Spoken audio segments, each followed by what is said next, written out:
standar isi, standar proses, standar penilaian. Sekarang posisi Bapak Ibu sedang bekerja itu, kita sedang di standar mana Bapak Ibu? Yuk. Ibu bekerja itu sedang melaksanakan standar apa? Proses saja? Penilaian juga. Pada isi? Iya, kita sedang melaksanakan ranah standar isi, proses, dan penilaian. Kalau standar sarana prasarana di standar nasional pendidikan wilayahnya manajemen. Ya, sekarang posisi kita sebagai guru ini standar isi, standar proses, standar penilaian, dan standar lain. Capaian pembelajaran dan prinsip pembelajaran asesmen.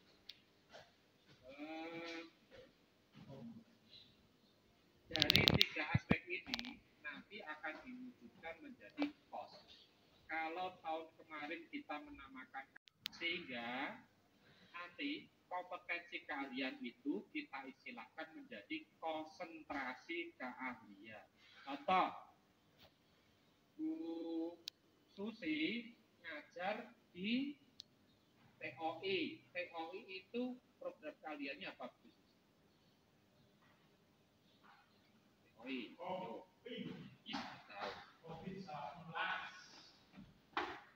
TOI maksudnya program keahlian apa, Bu? Teknik elektronika. Teknik elektronika. Bidang keahliannya apa, Bu? Baca ya, jadi setelah ini berarti belum baca duluan, aduh. Ya, pintar terus nanti dapat sepotong. Rekayasa dan manufaktur, tenang Bu Nina, udah nanti dibeliin. Udah nakik. Di dalam ini ada kelompok A, B, dan C. Kalau kemarin kita punya bahasa seperti ini, kita meluruskan ya, jangan sampai salah kaprah ya. Kelompok A kemarin muatan apa? Ibu nyetak rapor di tulisannya situ ada semua C. Kelompok A kemarin namanya muatan apa? Sejarah kalau tahun kemarin hanya kelas 10 jumlahnya 3 jam ya Bu. Kalau tahun sekarang 2 jam tetapi sampai kelas 11. Nah, nanti bulan ngajar sejarah di tahun depan kelasnya nambah. Kalau sekarang nggak dapat jam ya. Nah, kemudian ada perubahan satu lagi, masalah olahraga, pendidikan olahraga. Ini awalnya hanya di kelas 10 2 jam dan kelas 11 2 jam. Sehingga guru olahraga kita stoknya kemarin PNS-nya itu ada 5, Pak Juanda nggak dapat jam. Sekarang Pak Juanda dapat jam. Karena nambah. Ini ada perubahannya di sini, untuk yang lain relatif sama. Dari misalnya contoh mapel yang tadi dijelaskan, IPAS, apakah berpengaruh dengan rumpun dari masing-masing jurusan tersebut, ataukah kita hanya melihat dari capaian pembelajaran yang kemarin diutarakan? Itu aja Pak, mungkin banyak kesalahan, mohon maaf. Wabillahi taufiq wal hidayah. Wassalamualaikum warahmatullahi wabarakatuh. Waalaikumsalam warahmatullahi wabarakatuh. Tidak ada banyak kesalahan Bu, tidak ada. Salah naon, ada. Begini Bapak Ibu, untuk IPAS itu kan ada 6 jam.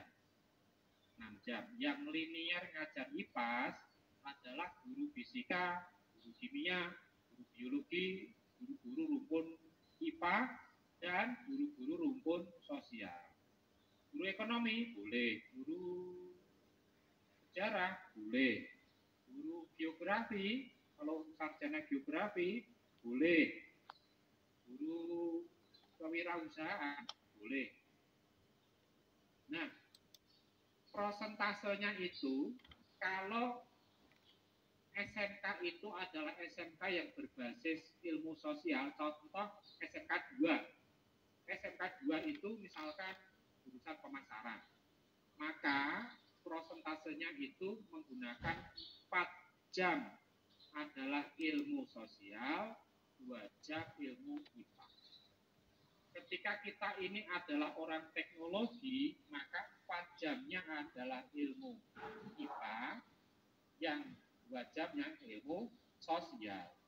Untuk yang ditanyakan Bu Wiwi, desain komunikasi visual, meskipun judulnya adalah seni dan ekonomi kreatif, tidak selalu ya, ini kan nanti harus komunikasi dengan industri terkait ya, kita tidak bisa memastikan ya.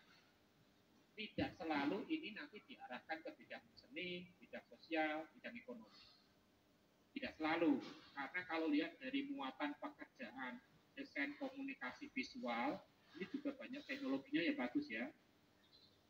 Sehingga saya belum bisa memastikan Bu Wi, ini perlu komunikasi dengan pihak pengguna anak kita. Ini anak kita lebih banyak ke arah kota atau arah teknik. Nanti ditanyakan dulu ke industri pasokan. Tapi kalau selain yang ini, berarti yang otomotif, elektronika, bangunan, itu pasti cenderung ke IPA.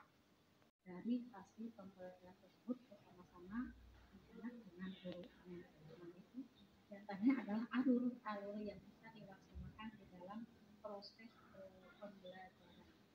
Nah, kemudian konsep alur tujuan pembelajaran.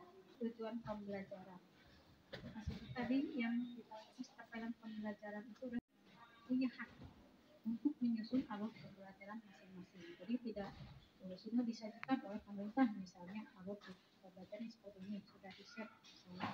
Tapi guru juga bisa merubahnya tergantung guru masih ingin seperti apa alur pembelajarannya itu, walaupun sudah disediakan oleh pemerintah sudah di-setting gitu kan ya. Dari yang terdiri dari latihan pembelajaran itu. Misalnya, saya mati akan menangkap video, saya mau langsung objek yang pertama adanya kemampuan yang dapat didemonstrasikan oleh siswa. Kemudian kontennya, konsep utama yang perlu dipahami di akhir satu unit pembelajaran. Konsep utama ini atau konten ini maksudnya materinya, ya. Materinya yang dipahami pada akhir satu unit pembelajaran. Kemudian variasinya keterampilan berpikir yang perlu dikuasai siswa untuk dapat mencapai tujuan pembelajaran. Nah, 3 hal ini harus tercantum atau terlaksana di dalam setiap tujuan pembelajaran dalam pelaksanaan sebuah kasus. Kita dalam kasus ini. Kebetulan kalau di sini contohnya dalam kasus A ya. Kasus A itu huruf SD. Kan? Kemudian rumusan tujuan pembelajaran tidak hanya mencakup tahapan kognitif seperti mengingat, memahami, mengaplikasi, menganalisis, mengevaluasi dan mencerdas. Nah, dan dimensi pengetahuan seperti fakta, konseptual, prosedural, dan metodologis yang seperti kita biasa laksanakan.